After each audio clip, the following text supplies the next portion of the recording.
नाम गुम जाएगा, चेहरा ये बदल जाएगा, मेरी आवाज़ ही मेरी पहचान है। तो दोस्तों, कैसे हो आप लोग? उम्मीद करता हूँ गा रहे होगे, गुनगुना रहे होगे और मुस्कुरा रहे होगे। गाने से याद आया, आज बात करते हैं हम लोग बेसिकली सुरों की देवी लता मंगेशकर की, खासकर उनके बारे में, उन रहस्यों की जिनके बारे में बहुत कम लोग जानते हैं।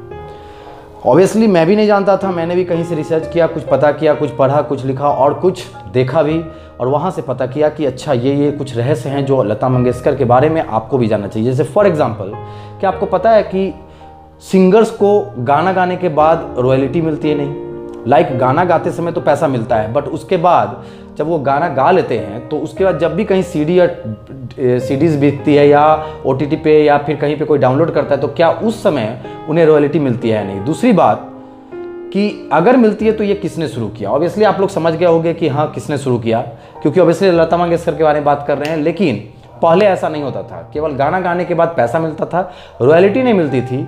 लेकिन फिर लता मंगेशकर ने ही ये प्रचलन शुरू किया। उन्होंने राज कपूर साहब से एक बार किसी गाने के लिए रॉयल्टी की मांग की और उस वक्त उन्होंने मना कर दिया था, लेकिन बाद में उन्होंने धीरे धीरे इसको प्रचलन में ला दिया और बहुत सारे सिंगर्स ने रॉयल्टी लेना शुरू किया। इवन आज भी ऐसा नहीं है कि हर गाने पे हर सिंगर को रॉयल्टी मिलती ही है, बट फिर भी बहुत सारे सिंगर्स रॉयल्टी लेते हैं। उसके बाद दूसरी बात ये कि क्यों एक इंटरव्यू में लता मंगेशकर ने कहा कि अगले जन्म में, जब उनसे पूछा गया कि अगले जन्म में आप क्या बनना चाहेंगी, तो उन्होंने कहा कि मैं कुछ भी बनना चाहूंगी बट लता मंगेशकर नहीं बनना चाहूंगी। और लड़की नहीं, लड़का बना के। लता मंगेशकर ने बनाया आपको ना, बड़ी मुश्किल है। इसका मतलब कहीं न कहीं टीस है आपके मन में, उस कष्ट की, उस संघर्ष की, उस दुख की, गाथा की। नहीं, गाथा नहीं है, कोई गाथा नहीं, कोई दुख नहीं, कुछ नहीं है। पर इतना सब करते हुए आदमी को बहुत मुश्किलें उठानी पड़ती है, बहुत सहना पड़ता है, बहुत सुनना पड़ता है। तो वो क्यों एक आराम की जिंदगी देना, जिसमें कोई चिंता नहीं, कुछ नहीं, कोई चिंता नहीं, कोई ये, मतलब कि एक आम जिंदगी मुझे भगवान दे दे, बट लता मंगेशकर की जिंदगी ना दे। सोचो उनके अंदर कितनी दर्द होगी कि इतना पैसा, नाम होने के बावजूद उन्होंने कहा कि नहीं, मैं लता मंगेशकर नहीं बनना चाहूंगी।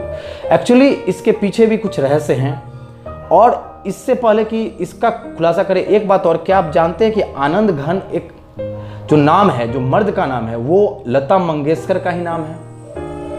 और क्यों है, क्या ये पता है आप लोगों को? एक्चुअली इसके पीछे भी एक रहस्य है। जब लता मंगेशकर गायकी की दुनिया में अपना एक नाम बना चुकी थी, उसके बाद एक लोकल फिल्म में उन्होंने एज अ म्यूजिक डायरेक्टर का काम किया था और वो ये नहीं चाह रही थी कि उनका नाम रिवील किया जाए वहाँ पे, तो उन्होंने अपना नाम बदल दिया और उन्होंने अपना नाम वहाँ पे आनंद घन रखा।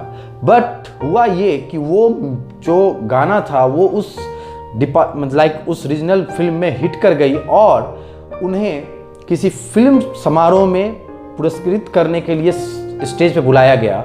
जब बार बार नाम लिया गया, तब फिर जब वो स्टेज पे नहीं गई, तब ये लोगों को पता चल गया। जब लोगों ने पूछताछ की, अच्छा ये था कौन इंसान जो कि स्टेज पे पुरस्कार लेने नहीं आया, उसके बिहाफ में भी कोई नहीं आया, तब पता चला कि अच्छा ये लता मंगेशकर ही थी जिन्होंने म्यूजिक डायरेक्टर का काम किया था।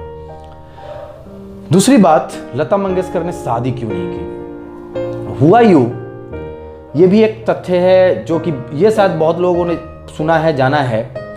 और हुआ यूं था कि लता मंगेशकर के भाई हृदयनाथ मंगेशकर वो क्रिकेट खेला करते थे और जहां वो क्रिकेट खेला करते थे वहीं पे एक महाराजा और राजा और राजकुमार आप कह सकते हो उस वक्त, क्योंकि राजकुमार रहते थे, तो दुंगलपुर के राजकुमार राज सिंह वहां खेलने आना शुरू किए।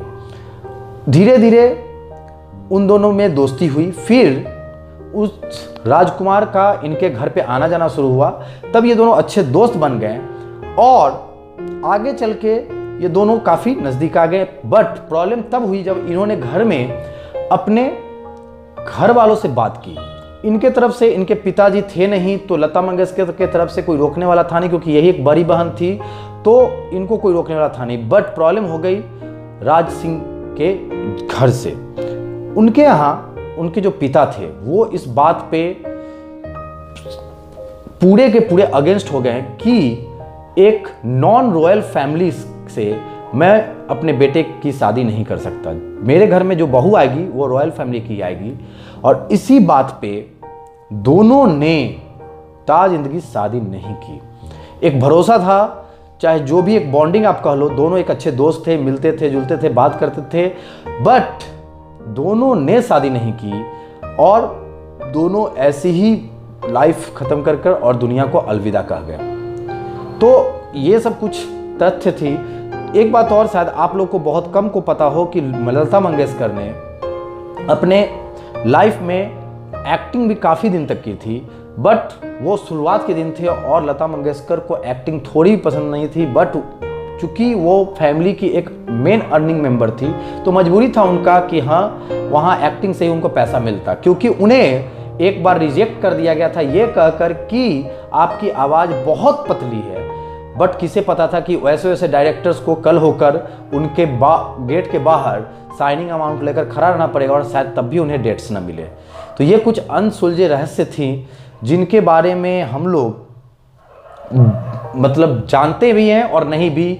एक और बात जाते जाते बताऊंगा आप लोग को कि लता मंगेशकर को एक समय ऐसा भी था कि जहर दिया जा रहा था, वो भी स्लो पॉइजन, उनका जो कुक था वो दे रहा था। इसके बारे में आज तक नहीं पता चला कि हाँ क्यों दे रहा था वो। बट एक बार जब वो बहुत ज़्यादा बीमार पड़ने लगी तब उनके डॉक्टर ने कहा कि आपको आपके खाने में स्लो पॉइजन दिया जा रहा है। बट बाद में जब उसे पकड़ने की कोशिश की गई तब तक वो भाग चुका था। जो नौकर जो रसोइया था वही उनके खाने में ड्रग्स मिला रहा था या फिर कुछ केमिकल्स वगैरह डाल रहा था, जिसके बारे में बहुत ज़्यादा पता नहीं चला। उम्मीद करता हूँ कुछ ना कुछ आपको इंटरेस्टिंग फैक्ट मिला होगा। बट इसमें एक सीखने की बात यह है, हम लोग जो कहते हैं money can't buy happiness, this is the fact. इनकी ज़िंदगी ये सिखा कर गई हमें। बहुत लोगों ने, खासकर जैसे शाहरुख खान ने अपने स्टेटमेंट में कहा था कि ऐसा मनी कांट बाय हैप्पीनेस, ऐसा वो लोग बोलते हैं जिन्होंने पैसे का पावर नहीं महसूस किया है। बट लता मंगेशकर कहीं भी किसी भी कीमत पे, किसी भी पोजीशन पे किसी से कम नहीं थी, ना नेम में, ना फेम में, ना पैसे में। फिर भी उन्होंने इतना बड़ा दर्द भरा बयान दिया, तो कुछ ना कुछ बात तो रही होगी दया। खैर, मिलते हैं फिर अगले वीडियो में कुछ अच्छे मोटिवेशनल स्पीच के साथ। थैंक